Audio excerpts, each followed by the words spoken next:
El médico que cura no sirve para nada. Te encuentras de repente en una sala con un cadáver y un profesor que te explica. ¿El cáncer va a aumentar? Sí. De repente te plantas en la universidad, tú sacabas todos sobresalientes, todo salía bien, y de repente suspendes. Los profesores te dicen que no sirves para nada, tú crees que no sirves para nada.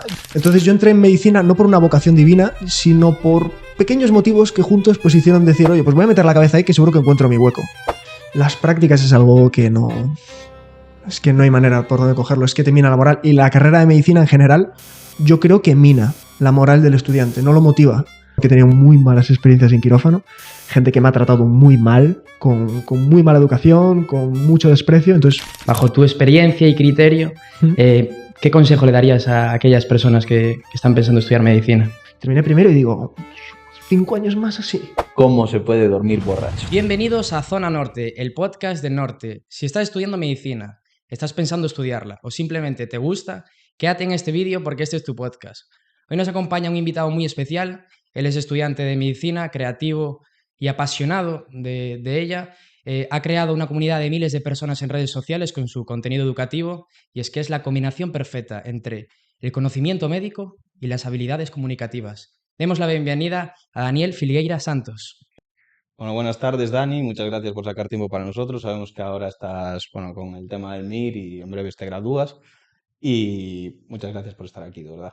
Gracias a vosotros, la verdad es que este tipo de cosas molan mucho, acercarte, conocer gente, sacar estos proyectos que estáis sacando adelante, es una oportunidad muy guay, así que yo encantado de conoceros, no porque ya nos habíamos conocido, pero encantado de venir aquí. Gracias. Ahora vamos a entrar un poco en lo que es tema más sobre la carrera universitaria, ¿vale? Y una de las preguntas que yo creo que va a resolver bastantes dudas es cómo manejas la presión académica. Bueno, yo creo que la presión académica es algo muy relativo porque no solo depende de la persona, sino evidentemente también de la carrera y en el caso de España depende mucho de la facultad. La presión académica no es un término así demasiado amplio. Efectivamente, hay momentos duros, el típico momento de exámenes, momento de estudiar tú solo en casa, un momento de suspender. La carrera de medicina es un poco rara además porque parece que se concentran ahí todos los cerebritos que están en primera fila en bachillerato y de repente te plantas en la universidad, tú sacabas todos sobresalientes, todo salía bien y de repente suspendes. Los profesores te dicen que no sirves para nada, tú crees que no sirves para nada. Yo diría que eso es más la presión que puedes encontrar en la carrera que la carrera en sí. Pero la manera de gestionarla es con el tiempo. Yo siempre digo, y me suele gustar decir, que primero es el momento de darte golpes. No solo en medicina, yo creo que en casi todo. Incluso cuando sacas un proyecto adelante es el momento de darse golpes al principio y poquito a poco ir encontrando qué se adapta mejor a ti. Claro, porque tú, por ejemplo, esta presión la has vivido desde primero o la notas más ahora que estás terminando ya los estudios y te vas a enfrentar al MIR. Pues la noté varias veces durante la carrera. Evidentemente en primero, cuando te das ese golpe de estoy aquí, no me entero de nada, no sé cómo estudiar, no sé cómo hacer las cosas, yo, que me creo muy, muy interesante o muy inteligente, sacaba buenas notas. Luego te la das también en tercero, porque, bueno, esto si queréis lo contamos después o cuando haga falta. Tercero en medicina normalmente es como un salto brutal. De repente son más horas de clase, más horas de estudio, todo es enorme, los exámenes son infumables, entonces ese es otro golpe de presión muy gordo. Y luego el MIR, que es donde estoy ahora, que es también una presión. Es el difícil ahora. Una presión interesante. Bueno, yo tengo amigos que estudian medicina y te iba a preguntar, hay algunos que estudian por una imposición familiar y otros es por el futuro que le deparará. ¿Tú por qué decidiste estudiar medicina y no otra carrera? Pues yo creo que junto con la de si ves muertos, son preguntas típicas que te suelen hacer, ¿no? De ¿por qué estudiaste medicina? De hecho, yo he hecho incluso vídeos hablando del tema porque me interesa. Yo soy el primero que no defiende la vocación divina. Eso de llegar a una carrera y decir, no, es que yo desde pequeñito me ha dado nada con una varita. Las cosas pueden ser así, pero yo soy de los que piensa que no tienes por qué. La vocación para mí también se entrena. Yo creo que con los años, viendo la medicina, viendo los pacientes, viendo lo que te encuentras en el hospital, te puede gustar y puede salir ahí la vocación.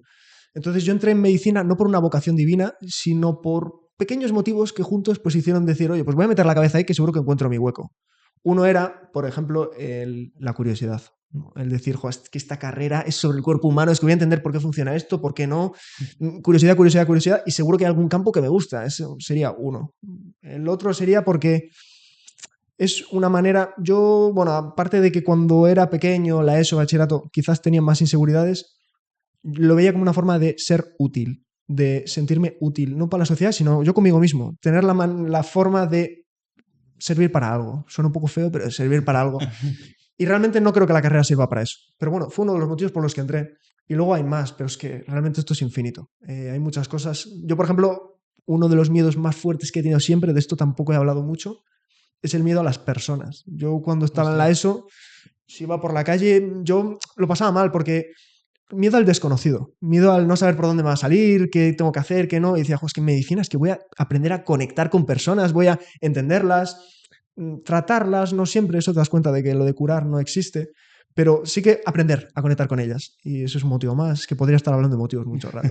Ostras, me dijes, ¿y esto de lo de curar no existe? ¿A qué te refieres con esto? Pues yo creo que todos entramos en la carrera de medicina idealizándola un poco, como todas las carreras, Claro. pero uno de lo mítico es, no, yo quiero curar, yo quiero que me entre alguien por la puerta y entender qué enfermedad tiene, saber qué pruebas pedirle y saber el tratamiento y que se cure. Y se acabó. Luego te das cuenta de que la medicina no es tan así. El que cura está muy bien, pero el médico que cura no sirve para nada. O sea, la medicina es más de acompañar, por supuesto, de entender, de saber qué tienes que pedir, cómo encontrar el problema, cómo explorar, cómo conectar con la persona, pero muchas veces no puedes curar. O sea, que digamos que una de las partes del médico es acompañar al paciente y empatizar con él para poder tratar Sí. su enfermedad y todo esto, ¿no? O Sí, sea, de hecho se suele decir que hay muchos médicos que saben curar, pero muy pocos que saben tratar o estar o conectar. Y son los que valoro yo de verdad.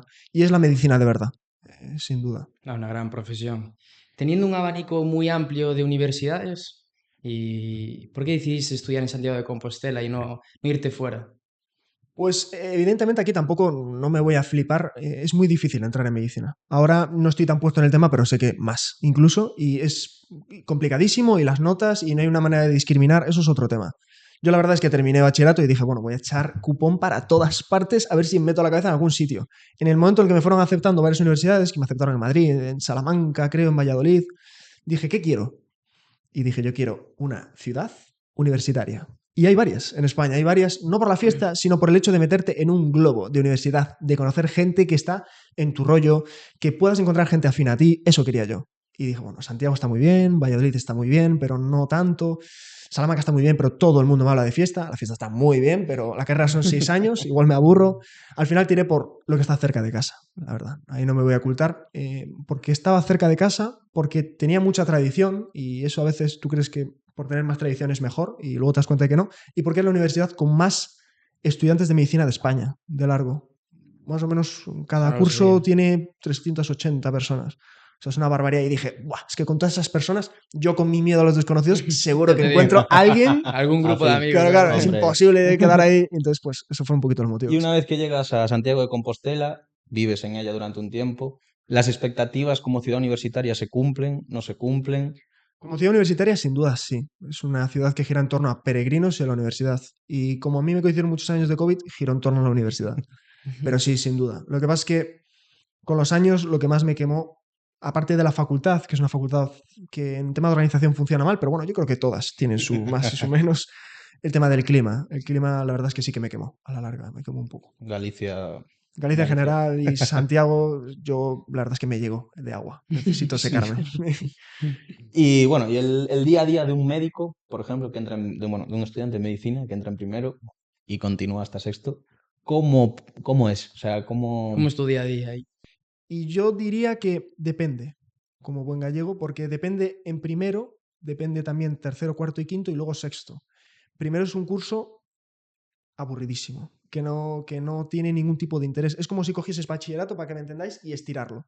Tú llegas a primero súper emocionado, la medicina, estoy aquí por fin, y ves historia, ves matemáticas, ves química, te sientes en una prolongación que encima se te da mal de bachillerato. Entonces el día a día son clases y estudiar. Como mucho puedes tener prácticas y alguna cosa, pero clases y estudiar. Tienes tus 6 horas de clase al día, a veces más, y estudiar. Y luego, pues, tu vida universitaria. En tercero es cuando entra al hospital. Es la bomba fuerte, que dices, por fin he llegado a tercero, bomba de hospital. A mí la bomba me coincidió con la bomba del COVID y entonces, pues, más estudio. Además, tercero es un curso que, como os comentaba antes, muchas horas. Hay días de la semana que tienes 12 horas de clase, o sea, no tiene ningún sentido.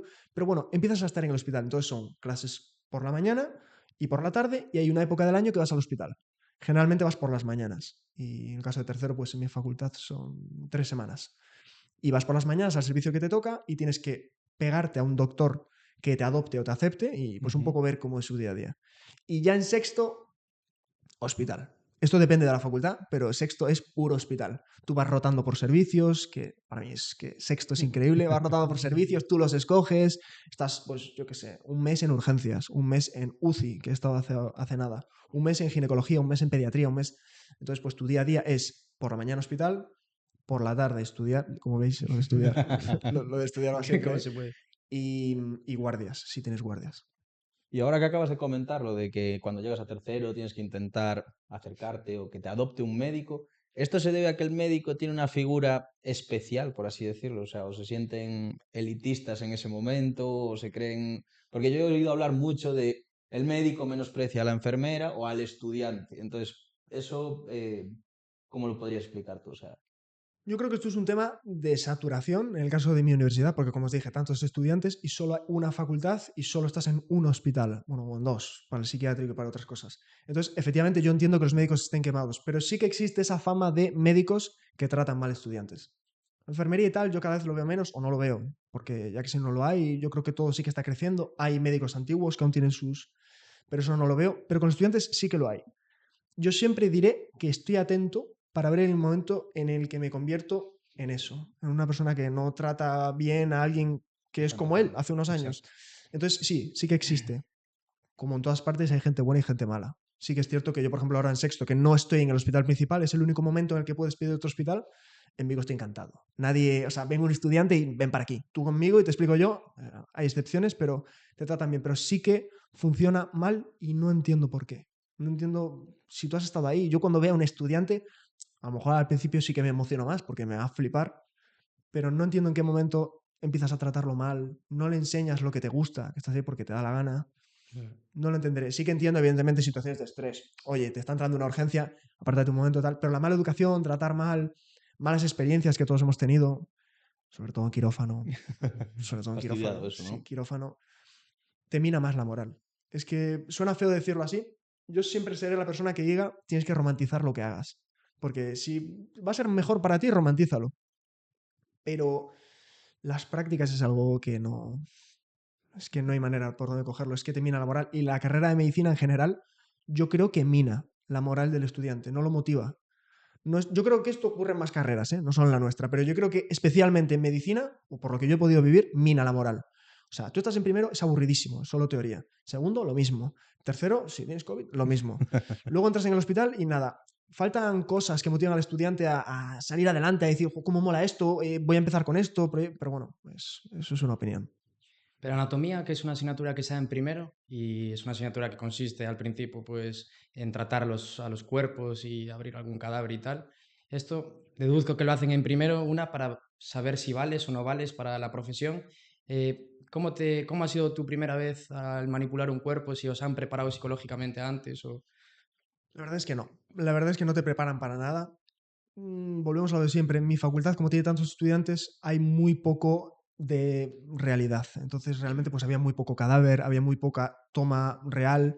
Pero bueno, efectivamente, tú llegas en primero, me dan una palmadita en la espalda. Un día entré en una sala que olía súper fuerte y de repente, pues me encontré un cadáver abierto a la mitad y tenía que señalar o tenía que explicarme dónde estaban las cosas. No, no te preparan. Para eso no te O sea, la preparan. primera vez es así de fuerte, en plan, llegas y... Sí, la primera vez, si no recuerdo mal, yo estaba estudiando, porque anatomía se divide en partes, evidentemente, y primero estudias miembro inferior, luego superior, luego tronco y cabeza. Yo la verdad es que sí que me mareo un par de veces, que si queréis luego os cuento, pero la primera vez directamente pues tocan prácticas de anatomía y hemos dado miembro inferior. Entonces lo primero que te ponen son huesos, siempre.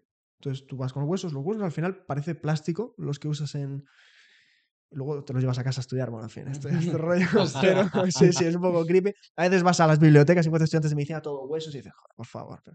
Pero sí que te encuentras de repente en una sala con un cadáver y un profesor que te explica.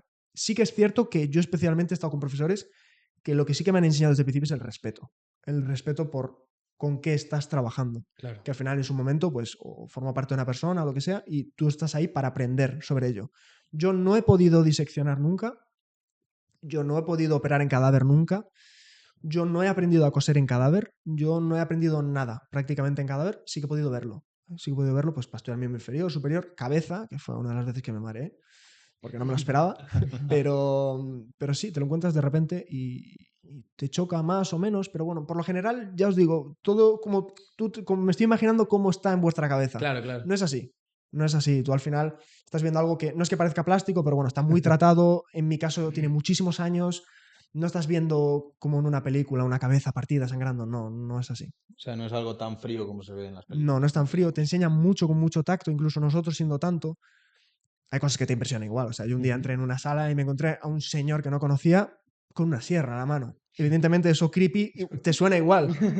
Pero claro, luego te enteras, tiene que haber una persona encargada de tratar lo que tú vas a trabajar, de ponerlo bien, de diseccionarlo, de poder tener dónde ver luego lo que tú quieres ver, porque imagínate que te suelta un cadáver delante, es que no sabes por dónde empezar.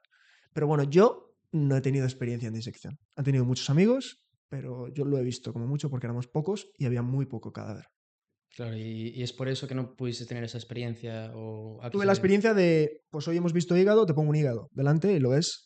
Hoy estamos viendo esta parte concreta del cerebro en segunda medicina, te pongo el cerebro y tú tienes que ver cómo es. Pero normalmente se trabaja con el Se cuerpo. trabaja por partes, Va. casi siempre por partes, y yo asistí a varias disecciones de compañeros y sí que, pues a lo mejor, bueno, y para cosas muy generales, por ejemplo, imaginaros para el sistema nervioso, que tú tienes que ver pues toda la médula, cómo baja, toda la columna, sí, para eso en concreto había un cadáver entero, para conocer el abdomen. Tú al final tienes que saber dónde está todo el abdomen. Está muy bien las fotitos de internet, pero tú tienes que ver cómo es, dónde está, cómo son los ligamentos de verdad, porque de nuevo, yo si os digo arterias y venas, sí que más o Claro. menos me entendéis, pero ¿qué pensáis? Rojo y azul a lo mejor.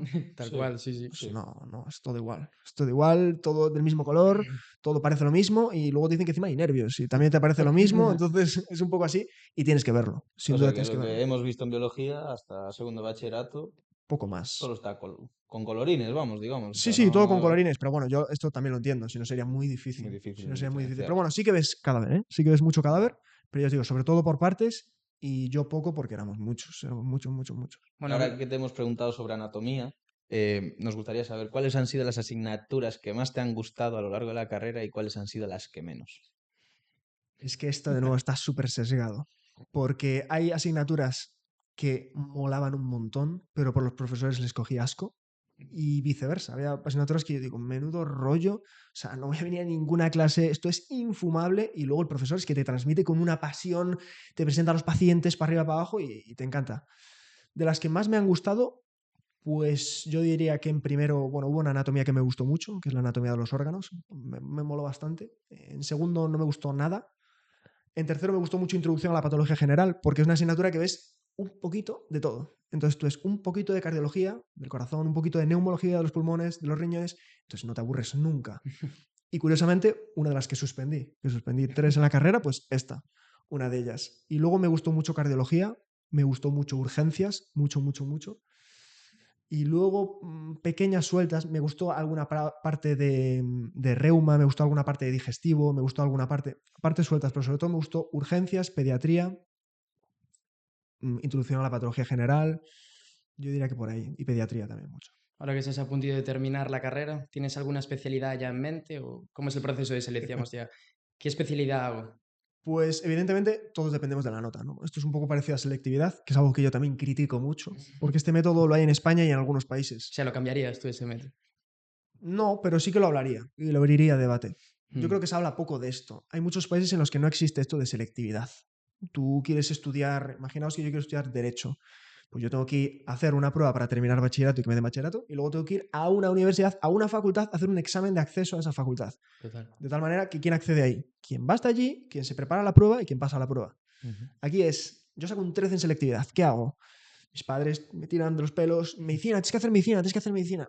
Esto es un poco lo mismo en el MIR. Si tú tienes un 1000, hay gente con el valor para hacer lo que le da la gana, pero no siempre es así. Y a veces te encuentras gente que hace especialidades que quizás no son lo suyo, no le llaman la atención, pero por la presión y por el número tiene que escoger. Entonces el MIR es un poco lo mismo. Tú escoges un poco por tu número también, por lo que consigues. Es lo que hay. Y yo, al margen del número, no me gusta nada el quirófano. Es algo Descartado ya. que está descartado. De nuevo, yo creo que está sesgado porque he tenido muy malas experiencias en quirófano. Gente que me ha tratado muy mal, con muy mala educación, con mucho desprecio. Entonces, el quirófano siempre ha sido un sitio muy hostil para mí, Mm. al margen de que no me veo ahí. O sea, yo no me veo haciendo operaciones largas, no veo que mi día a día sea ese. Entonces, todo lo que es quirúrgico, que evidentemente, pues supongo que no lo conocéis, pero cirugía general, cirugía torácica, cirugía vascular, cirugía cardiovascular, neurocirugía, todo eso Descartamos. descartamos. Todo lo de laboratorio, absolutamente También, ¿no? fuera. Lo respeto un montón, tiene que haber gente para todo, pero no soy capaz de estar ahí. Anatomía patológica, análisis bioquímicos, todo eso no soy capaz. Y luego dentro de lo médico, porque a nosotros nos gusta diferenciar médico y quirúrgico. Ujú. Lo médico me gusta mucho. Y dentro de lo médico hay muchas especialidades que me gustan. Es que estoy seguro de que cuando termine el MIR me pondré a decidir, pero me gusta mucho cardiología, me gusta mucho medicina de familia, que es una especialidad la más común, con más plazas, que suelen llamar médico de cabecera. Pues médico de familia me gusta Claro. mucho. En mi año van a sacar urgencias, me gusta mucho, muchas urgencias. Me gusta mucho UCI, me gusta digestivo, es que me gustan muchas cosas. Y ahora que acabas de decir lo de urgencias, que se convocan pocas plazas anualmente o casi no se convocan para... No, las personas que se dedican a urgencias son médicos de familia. O Ah, sea, vale, una vale. persona que es médico de familia y que trabaja en un centro de salud suelen ser el personal que cubre urgencias Vale, y vale, está vale. cubierto por ellos. ¿Qué pasa? Que somos uno de los pocos países de Europa que no tiene la especialidad de urgencias y de personal dedicado y formado enteramente en urgencias. Y es por eso que se va a sacar, indudablemente. No está confirmado, pero para mi año en principio se va a sacar porque es necesario y me gustan mucho las urgencias. Pasa que son tantas cosas porque, pensar, imaginad que vosotros tenéis que elegir. Decidiríais, evidentemente, qué me llama más la atención, qué me ha Ujú. gustado más estudiar. Ya, pero... O sea, las prácticas es vital para saber más o menos qué Efectivamente. descartamos o no y luego tú mismo un examen crítico, habilidades, aptitudes, Sí, pero más o luego, menos, ¿no? imaginaros, si hiciésemos eso, yo creo que es muy infantil decidir así, porque algún día vosotros y yo, Ujú. indudablemente, tendremos 50 años. Ujú. Con 50 años quiero dedicarme a las urgencias. O sea, que hay que ser críticos, mirar Claro, a largo plazo también. claro. Con 40 años voy a tener una calidad de vida buena en urgencias. Con 40 años, si quiero saltar quizás a trabajar de manera internacional o se puede conseguir empleo de manera internacional, se puede conseguir empleo en clínicas privadas, se puede, como que hay que analizar tantas cosas que son importantes para no ser infantiles, porque claro, yo podría decir, joder, es que me gusta todo esto, ya, pero me van a pisotear, tienes que barajarlo todo. Claro, porque tú una vez que, o sea, que sacas la nota X en el MIR y te decantas, pues bien sea por urología, dermatología o lo que sea, luego durante la etapa de trabajo, ¿puedes cambiar de especialidad o no? No, tú una vez que escoges, imaginaos que yo saco un 1000, ¿no? De los, Ujú. no sé si se presentan 14.000, 16.000 en mi año, imaginaos que yo saco un 1000, que es como que soy de los mejores de España, no sé, soy espectacular. Yo escojo una especialidad. Imaginaos que escojo que urología no sé cuántos años son, pero vamos a decir familia, medicina de Ujú. familia. Tengo que estar 4 años formándome en una plaza que yo escoja. Voy a escoger medicina de familia en este centro de salud de Cádiz. Voy 4 años a Cádiz a formarme sobre medicina de familia para que me den la especialidad. Yo ahí voy a ser médico residente, es decir, una persona que trabaja y aprende con un sueldo muy bajo, es lo que hay, Ujú. es un sueldo muy, muy bajo. Voy a vivir a base de guardias, que es lo que mejor se cobra, y si queréis preguntar sobre eso también podéis. Y luego voy a ser médico especialista y voy a salir, pues lo típico, a una bolsa de trabajo, a cubrir plazas, tal. Y luego, si quiero mi plaza en propiedad, tengo que hacer una oposición. Qué bueno. Bueno, seguramente este vídeo lo verán muchas personas que están pensando estudiar medicina. Bajo tu experiencia y criterio, ¿qué consejo le darías a aquellas personas que están pensando estudiar medicina? Pues les diría que en el momento en el que tienes un mínimo interés, para mí ya merece la pena probar. Ujú. Eso es lo primero. Ya merece la pena probar. Dejad de compararos con es que no tengo tanta vocación o mis padres no. Es que he escuchado de todo porque me dedico, entre comillas, a esto y me gusta ayudar a la gente. Por eso, si cualquier persona necesita ayuda, por favor que me hable porque me gusta ayudar con este tema. Lo primero es que si tienes curiosidad, adelante. ¿Qué más da? Lo segundo es que no dediques tiempo a pensar en esto durante bachillerato. No sirve de nada pensar en quiero sacar un 12, quiero sacar un 9,8. Tú da tu 100% y cuando hagas el examen luego dedica tiempo a pensar en la playa, todo lo Ujú. que quieras, porque tienes tiempo para pensar. En el MIR es igual. Yo quiero ser Tú haz el MIR al 100% y luego decide. Eso es lo segundo. Y lo tercero, que nunca se pierde el tiempo. Yo creo que es algo que se escucha mucho esto de, es que me he pasado a enfermería porque no he entrado en medicina, no lo consigo a la segunda, ¿qué hago? Estoy perdiendo el tiempo. Claro. No se pierde el tiempo ni en medicina ni en ninguna carrera. Tengo amigos que han hecho enfermería entera, han sacado un máster de enfermería, han ejercido la enfermería, luego se han pasado a medicina. Ojalá en la mejor de mis vidas pudiese tener la capacidad de ver un paciente como tienen ellos. No existen los años perdidos, no existe es que lo he intentado 4 veces y me desmotivo. Eso no existe. Tengo compañeros de todas las escalas que os podéis imaginar, que han hecho hasta ADE antes Ostras. y luego se han pasado y no han perdido el tiempo. Tienen una formación y una visión que ya me gustaría a mí tener esa formación, pero lo digo en serio, ¿eh? Y entonces, para mí, esas 3 cosas, sin duda. Y luego ya esta es una pregunta quizá más personal, ¿no?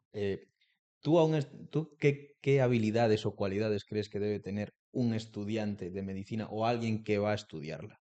Un tema súper interesante esto. Yo creo que este tema da solo para podcast y también tengo vídeos sobre este tema porque me parece muy interesante. Parece que si no tienes alguna aptitud no sirves para una carrera, ¿no? A mí me ha hablado gente, no, es que yo tengo miedo a la sangre, tengo miedo a los muertos, es que no sé hablar con desconocidos, es que no soy capaz de conectar con las personas. Es que todo lo que te dicen de que tienes que nacer aprendido es mentira. Es que nadie nace aprendido, hay gente que nace con vocación, eso lo entiendo, pero nadie nace aprendido. Los miedos también se aprenden. Si tienes miedo a la sangre, con la experiencia se pasa. Si tienes miedo a hablar en público, porque yo tenía pavor a hablar en público, también lo aprendes. Y eso con todo. No creo que tengas que tener ningún tipo de cualidad más allá de entender que son muchos años, como muchas otras vías que puedes escoger, y que tienes que tener un poquito de paciencia y que quizás pues vas a tardar en ser independiente económicamente, pero no creo que necesites nada. Es que no lo creo. Son todo años, escuchar, ver, formarte y aprender. Nadie nace aprendido. Me sorprende mucho que digas lo de hablar en público, con lo bien que hablas, de hecho, aquí en el podcast. Y me genera curiosidad esta pregunta, ¿cómo se te ocurrió hacerlo de las redes sociales? Si va ligado a esto de hablar en público.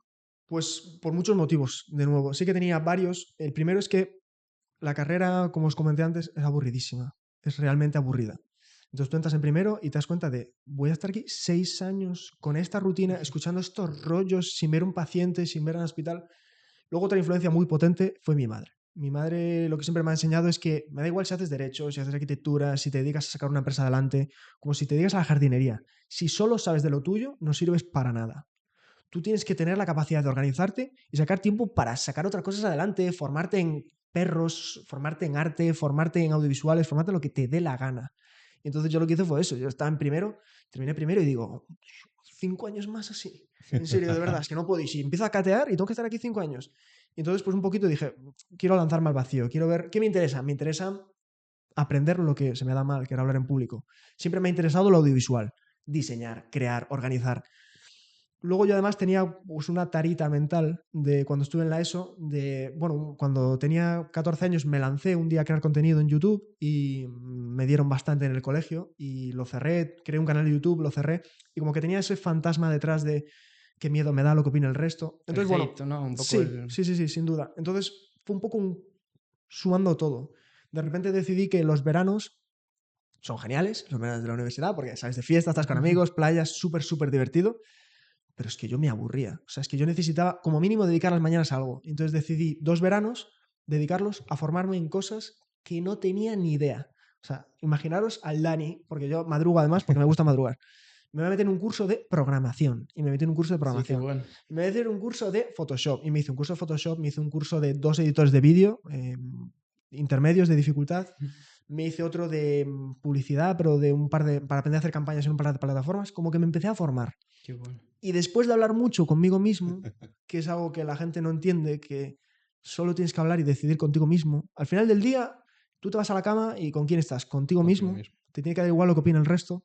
Decidí que quería probar y me lancé con lo poco que tenía, como muchas otras plataformas, y ahí fui con todo esto. Claro, porque, o sea, yo realmente a mí me asombra realmente pensar que estás estudiando una carrera densa y complicada, o por lo menos a ojos del que no la está estudiando, y que compagines esto con la carrera. O sea, Se ¿cómo pone a haces eso? programar, ¿Cómo haces eso? marketing. Bueno, a ver, eso fue en verano que tenía más tiempo libre, Ostras, pero...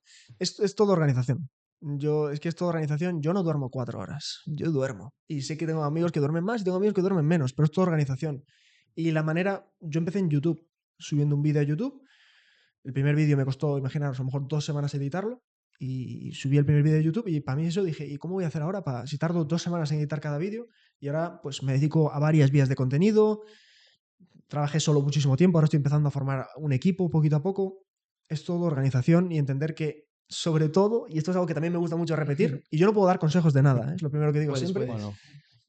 poco a poco. O sea, una persona que de repente se pasa de estudiar 0 horas a estudiar 10, eso no sirve para nada. O sea, tú tienes que ir poquito a poco con todo y lo mismo con crear contenido. Empecé en YouTube, a los no sé cuántos meses me pasé a TikTok porque tuve un amigo que me rompió la cabeza y empecé en TikTok. Luego me pasé a Twitch, luego me pasé a divulgar, que eso fue lo último y lo que más me gusta. Es todo poco a poco y entendiendo que del día a la noche no vas a, que os lo digan a vosotros, montar un podcast del día a la noche, Total. olvídate, tienes que ir arenita, arenita, construyendo y entendiendo que lo que hoy tardas una semana, el día de mañana lo haces en unas horas. O sea, es que... Total, total. Sí, sí, experiencia. O Sí, sea, sí, sí, es experiencia. tiempo. Tiempo, Hablas- tiempo. Hablas de organización y a mí, a Javi, joder, no sé, somos súper organizados.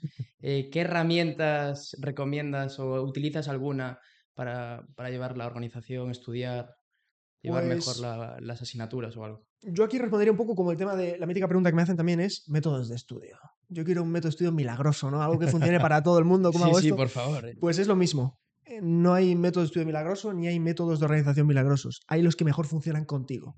Mm. Entonces yo creo que lo mejor es ir probando. Yo, por ejemplo, utilizo lo típico, sí, utilizo Google Calendar para los horarios de directos, utilizo una aplicación para organizar las ideas, porque yo ahora puedo estar hablando con vosotros y ya me han surgido 2 ideas que tengo que apuntar luego, porque luego me voy a olvidar de ellas. Claro. Entonces tengo una app para organizar las ideas, para los guiones, pero sobre todo Google Calendar, que es lo típico, las alarmas y tener un señor. sitio donde tener todo apuntado. Bueno, y las nubes y todas esas cosas. Pero bueno, yo diría que sobre todo lo que mejor se adapta a ti, sin Claro, duda. probar y... Probar y... No, es que yo utilizo estas 7 apps, es como las técnicas de estudio. No, es que a mí me gusta hacerlo ya, pero es que eso no va a funcionar a todo el mundo. Y tú pones en YouTube estudiar y te sale la técnica milagrosa para sacar un 10 en selectividad. No, tienes que ver el vídeo, pero tienes que ver si hay algo que pueda servir para ti. ¿Y para estudiar algún método como Pomodoro, que está así como de moda y se habla mucho de él, utilizas o cómo estudias tú más o menos? O sea, en el tema del Pomodoro, por ejemplo, sí que es más común. No es tanto una técnica de estudio, es una técnica de organización del estudio, que es pues por intervalos, ¿no? Yo me dedico a hacer directos de estudio en Twitch porque es algo que me flipa y lo organizo por intervalos. Intervalos Pomodoro. A lo mejor hago 50 minutos de estudio y 10 de descanso, en el que hablo con el chat, hablamos, tal, no sé qué.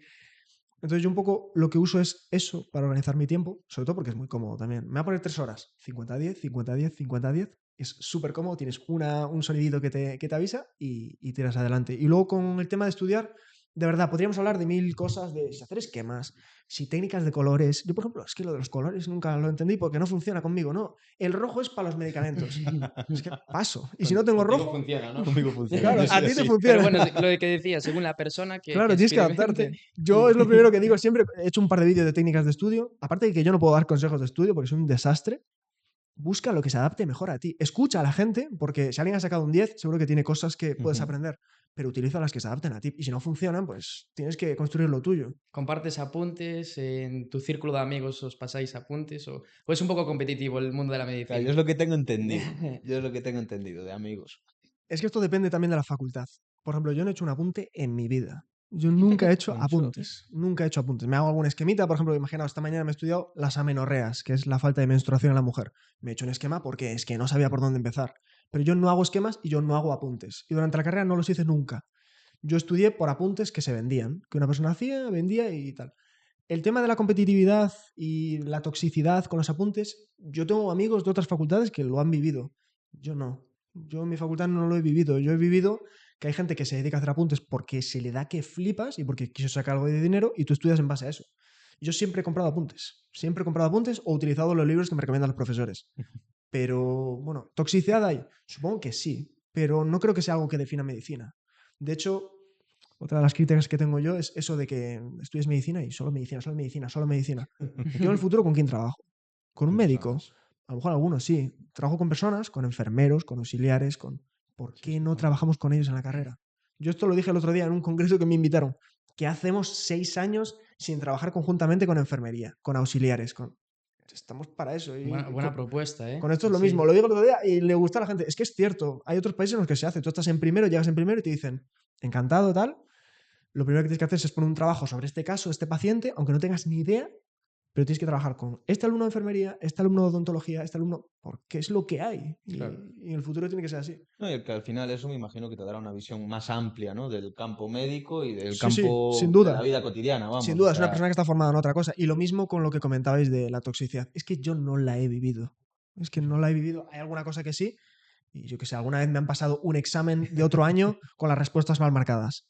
wow. Bueno, es un momento puntual que pasó. Pero patos, o sea, gente así, pues la excepción siempre la hay. Para que Y se yo, cumpla. perdona, que vuelva para atrás ahora, que te quería preguntar. Tú antes dijiste que durante tu etapa escolar sacaste un canal de YouTube o algo parecido y que los fantasmas te rondaban todo esto. Entonces, la pregunta es, a día de hoy, lógicamente, me imagino que tendrás hate por parte de ciertas personas.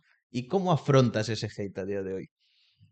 Pues yo creo que efectivamente de nuevo puede haber gente que empiece y ya le dé todo igual. Yo creo que también se aprende. Yo tengo la suerte de que no tengo mucho hate. Sí que es cierto que hay una red social por excelencia para ello, que es TikTok, que si un vídeo funciona, pues te van a dar por todas partes, pero yo creo que también se aprende. Efectivamente, rápidamente te das cuenta de que no sirve para nada preocuparte de lo que te dice otra gente, pero todo el mundo tiene un día malo. Y yo he tenido días malos y he tenido días en los que me he encontrado, y es así, 3 personas que no están bien mentalmente y que de repente te empiezan a destrozar en todas las plataformas, a comentar en todas las publicaciones, porque tienen tiempo para ello y no es mi problema. Pero claro, si tú tienes un problema personal, discutes con tu pareja, acabas de suspender un examen tal, y te pillan mal, te va a pillar mal igual. Eso también se aprende, lo del hate. Y lo del hate se pasa también al trabajo. Es que tú el día de mañana en el trabajo también te van a ocurrir cosas y tienes que aprender a gestionarlas. Yo creo. Sí, Total. sí, sí, sí. ¿Cuáles son tus metas o aspiraciones con el tema de las redes sociales? Comentas antes bueno, te gusta hacer llamamientos. Me gustaría más colaborar con enfermeras. ¿Vas a utilizar las redes sociales como una herramienta para dar visibilidad o simplemente es una marca personal? Pues yo creo que las redes sociales, para empezar, me encantaría que se quedasen conmigo siempre, porque creo que me completan. A lo mejor en Ujú. algún momento, nunca digas nunca, se van, pero yo creo que me completan.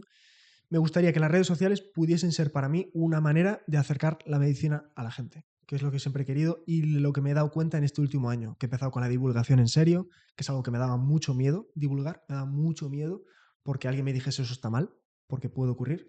Tenía mucho, mucho, mucho miedo a hacer las cosas mal y es de lo que más me gusta. Entonces, por una parte, me encantaría, uno, hacerme un hueco en la creación de contenido, sin duda, que sea una persona pues que crezca, que se establezca, que tenga su audiencia. Me gustaría hacerme un hueco y creo que puedo trabajar por ello. Y la segunda cosa, que es más un sueño, pero están para ello, y yo hay sueños que ya he cumplido y pensé que nunca llegarían. Yo me gustaría que la creación de contenido, porque de esto también se tiene que hablar, Mm. me diese un dinero para poder establecerme o ser estable económicamente como para que no me dedique a la medicina por dinero. Ujú. Es decir, y me explico, que el día de mañana, cuando tenga la opción de escoger, si tengo, entre hacer 3 guardias o hacer 7, que haga las guardias que a mí me dé la gana y no escoja más por el dinero. Sé que es un sueño, es algo muy idílico, muy real, muy romantizado. Me da igual.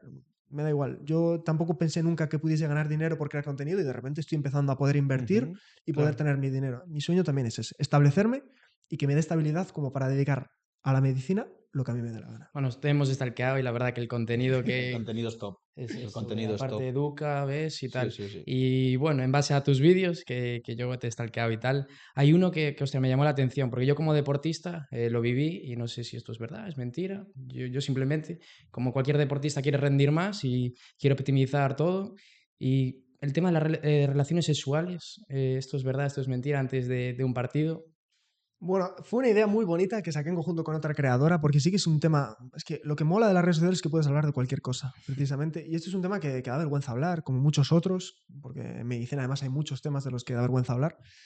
El tema de las relaciones sexuales antes del deporte, realmente no existe una mega evidencia ni nada recogido que diga, no, es que no puedes mantener relaciones sexuales porque tu rendimiento deportivo va a caer en picado. No existe. Ahora, con prueba y error y con pequeñas evidencias que hemos encontrado, efectivamente, pues justo antes de la competición, no. O La sea, verdad es que la no. franja horaria, ¿cuál sería? Por lo que sea, si no me equivoco, y esto hace tiempo que no me lo reviso, pero creo que el sentido común, aunque a veces es el menos común de los sentidos, Total. efectivamente las horas anteriores no tienen ningún sentido. No te va Claro. a liberar, no te va a relajar, te va a cansar. Es lo que hay, te va a cansar. O sea, vas a Eso sí tener. que está comprobado. O Sí, sea, y que por cansa. supuesto, los ritmos hormonales cambian. Yo diría que con cabeza puedes hacerlo. No hay ninguna evidencia que te diga, oye, es que a partir de tal hora no, eso no existe. Pero bueno, las horas previas, la verdad es que no lo veo muy Bueno, a veces óptimo. también es, o sea, no sé si tú haces deporte o tal, pero a veces es bueno estar relajado incluso antes de un Efectivamente, está partido. relajado, pero yo no considero que las horas previas. Había alguna evidencia que decía que las horas previas, pues quizás no es lo más interesante. Ahora, durante tu vida normal, los entrenamientos, el día anterior, tal, para adelante. Si es que me voy a quedar sin testosterona, no, amigo. No, no, no Eso no va funciona así, así. eso no va así. No, no así. Y yo, en base también a este tipo de vídeos que hemos visto en tus redes, tengo una pregunta y porque la viví de cerca, y es que el cáncer es una patología, bueno, que a día de hoy está en todos los medios de comunicación, todos los días te enteras de un caso de cáncer. Eh, Mi pregunta es, ¿a qué crees que se puede deber esta abundancia de esta patología? Bueno, yo, para responder esta pregunta, pero tenía que haberlo dicho antes, evidentemente yo no soy la persona más formada para hablar de cualquier cosa. Yo voy a decir y voy a responder lo poco que puedo responder. Ujú. Y lo obvio dentro del cáncer es que está aumentando. Y lo obvio dentro de nuestra sociedad es que hace 100 años o hace 150 años la gente no llegaba a tanta edad. La gente no llegaba a tanta edad. Tú tenías 50 años y en los apuntes de medicina pones que eres mayor con 50 años. Eso ahora no existe. Hay tratamientos y guías de tratamiento que te ponen, no, si tiene menos de 90 años puedes meterlo en quirófano para hacer esta operación. No, es que la sociedad cada vez envejece más. Y se tiene menos hijos, pero bueno, eso es otro tema. Envejece más. Si tú envejeces más, ¿por qué es? Porque no te mueres por otras enfermedades, que ahora sí que se tratan, que ahora existe cura. ¿Y de qué te vas a morir si no existen todas esas enfermedades? Pues de una enfermedad que uno de sus pilares fundamentales es el envejecimiento. El que se acumulen problemas, el que se acumulen agresiones y mutaciones en algún caso y desarrolles cáncer. Es que la edad cada vez es mayor y te mueres por otras enfermedades. Antiguamente te morías por unas enfermedades que ahora no. Entonces el problema es ese. ¿El cáncer va a aumentar? Sí. ¿Sigue aumentando? Sí. ¿Va a seguir aumentando? También. Pero cada vez se puede tratar, acompañar y paliar más. Antes tú tenías un cáncer y recuerdo hace unos días que me revisé un cáncer que dentro de la medicina tiene un nombre muy potente porque es uno de los más agresivos que hay. Y antes tú durabas 1 mes, 2 meses desde que te lo descubrían. Y tú ahora puedes vivir años con ese tumor, años con un tumor sin dolor y con alguien que esté pendiente de ti. Bueno, eso también depende del país, evidentemente, nosotros tenemos suerte. Eso es la medicina. Y incluso dentro del cáncer seguimos descubriendo cosas que prolongan, que te permiten vivir con dignidad, que puedes mantener tu vida sin dolor, que puedes hacer 1000 cosas. Pero efectivamente, es que no te vas a morir con un infarto que tuviste con 50 años y te trataron. Claro. Y eso con Sí, sí, todo. sí. Por eso hay tanto cáncer. Perfecto. Y luego una pregunta que creo que puede ayudar a bastantes universitarios, que es ¿cómo se puede dormir borracho? Seguro que te ayuda a ti igual. Sí, esto, para poner un poquito en contexto, efectivamente yo he tenido vídeos, por si alguien lo sabe, que han funcionado muy bien. Este ha sido de los que más. Pues un día estaba yo guionizando mi primer proyecto de divulgación, que fue que fueron 60 días, que publiqué un vídeo diario de divulgación de mucha calidad, y estaba escribiendo, y yo recordé pues cosas que me enseñaba mi madre, que es médico, y uno de los pilares fundamentales y en base a lo que trabajo yo, junto con mi padre, sin duda, los dos. Eso es un poco tópico, pero es cierto. Y ella me contaba este tipo de cosas, las cosas prácticas de la medicina, porque mola mucho. ¿Qué tienes que hacer cuando alguien se atraganta? Porque está muy bien verlo en películas. ¿Qué tienes que hacer cuando encuentras a alguien borracho? Cuando encuentras a alguien inconsciente. Mi madre me lo explicaba, porque me gustaba escuchar. Qué bueno. Y entonces yo apunté, ¿cómo dormir borracho? Porque me acordé de la explicación, me lo revisé, la anatomía, y dije, va, voy a grabarlo. Y entonces lo grabé. Y fue de los vídeos que mejor han funcionado de todos los que he hecho. ¿Cómo dormir borracho? Pues efectivamente, sin dibujo es muy difícil explicarlo, pero si tú llegas borracho, lo primero es llegar a la cama, que es lo más difícil. Es importante. Si duermes boca abajo, tienes mucha probabilidad de vomitar. Y entonces eso no nos interesa, ¿verdad? Con lo cual, para abajo lo descartamos. Si duermes boca arriba, está bien, pero también existen posibilidades de que vomites, como en cualquier posición. Pero si vomitas boca arriba, ¿qué va a ocurrir? Que te vas a tragar el vómito, porque estás borracho. Pues Entonces, puedes. como Jimi Hendrix, que Sí, por puedes desgracia, liarla. Efectivamente, puedes liarla. Entonces, vale, nos vamos a un lado. ¿A qué lado? Pues resulta que si te pones para el lado derecho, anatómicamente, que esto claro, tienes que verlo, por eso en el vídeo pongo el dibujito, que es lo que yo creo que lo que funcionó guay, es que el estómago se coloca de tal forma que sale el contenido. Con más facilidad se va para hacia arriba. Entonces del lado derecho no. Con lo cual, la conclusión es que lo mejor es que duermas del lado izquierdo, que nosotros llamamos decúbito lateral izquierdo. Que, por cierto, cuando encuentras a alguien inconsciente en la calle y respira, es la posición en la que lo tienes que poner. Porque si vomita, no se va a atragantar, no se lo va a tragar y está en una posición en la que respira mucho mejor. Decúbito lateral izquierdo. Pues Sí, señor. hay que complejo, ¿eh? quedarse con esto. Está bien, es eso importante. está bien, joder, que No vaya a ser. para salvar un par de amigos. Yo creo que se debería enseñar esto más en los colegios, desde hacer pues Una el RCP. boca a boca, sí, Una y estas RCP. cosas y Yo algo que también, justo, es que ha coincidido, pero lo hablé también en el tema del congreso, porque no creo que sea solo de la medicina. Yo he venido a hablar de medicina porque me dedico a ello, pero con todo, yo de repente me he encontrado con que tengo que hacer una declaración de la renta que yo no sabía que existía. Yo, sí, todos sabemos lo que es el IVA, no sabemos lo que es el IVA. No sabemos lo que es el IVA, ni Hasta sabemos que qué te es el toca. IRPF hasta que te toca hacerlo. hasta que te toque. Yo sí que considero que efectivamente cuando te educan, una de las cosas principales es que te eduquen en lo que vas a tener que hacer de mayor. Y de mayor, lo siento por ser tan drástico, vas a tener que saber qué ocurrir cuando tu padre le dé un ictus y qué tengas que hacer fiscalmente. Vas a tener que saber qué hacer una declaración de la renta y tienes que saber qué hacer si te encuentras una persona inconsciente en la calle. Hay colegios donde dan cursos de RCP. está muy bien, pero yo a lo que me refiero es un pasito más. Hay cosas que se tienen que saber. Y yo creo que precisamente esas son las interesantes. Es lo que os contaba, lo que le escuchaba yo a mi madre. Es un rollo explicar las partes del tejido del páncreas. Es un rollo que te cagas. Pero si alguien te explica qué hacer cuando te encuentra alguien inconsciente, qué hacer cuando alguien se atraganta, qué hacer... Eso sí, qué hacer cuando tengas un bebé. Porque hay cosas que se siguen haciendo por el tiempo y porque nadie te las ha explicado. Y Sí, eso no. con todo. Esto yo también lo he notado, o sea, que realmente no nos preparan para salir y decir, va, sé hacer la declaración de la renta, sé lo que es el IVA, porque nosotros solo nos dedicamos a pagar el IVA, pero no sabemos para qué sirve. Y yo creo que eso que dices tú de pues dar cursos de formación y ayudar a la gente a que sepa lo que se debe hacer o lo que se va a hacer cuando es mayor es fundamental. Y yo lo he hecho en falta en las facultades y en en muchísimos ámbitos de la vida. Total, es básico. Y no solo lo que decís, incluso, ¿por qué no me enseñan a mí? No me van a enseñar cómo sacar adelante cualquier proyecto que me dé la gana, pero sí que me den las herramientas para decir, jo, quiero sacar un podcast. ¿Qué hago? No me van a enseñar sobre sonido, sobre tal, no, pero cómo desarrollo una idea. Es que parece una tontería, pero Sí, sí. para No, mí tienes no toda lo la es. razón, joder. Lleva O mucho sea, yo trabajo porque soy un detrás. cabezón y soy un niño pequeño y pues me metí en mi casa a buscar cómo editar, cómo tal, que no sabía ni lo que era el formato PNG. O sea, es que yo era un desastre absoluto. Y eso con todo. Es que y además la medicina, pues tarde o temprano se agradece, aunque suene feo tirar para casa, pero bueno, hay que barrer para casa. Yo creo que tarde o temprano se agradece porque lo vas a vivir. A todos nos llega. Pues Dani, muchísimas gracias por estar ahí con nosotros. Te deseamos pues lo mejor. Ahora te viene el MIR, así que a por todas y bueno, futuras experiencias, que te vaya todo muy bien. Gracias por estar hoy con Gracias a nosotros. vosotros que esta oportunidad me ha encantado. Sí, Gracias. señor.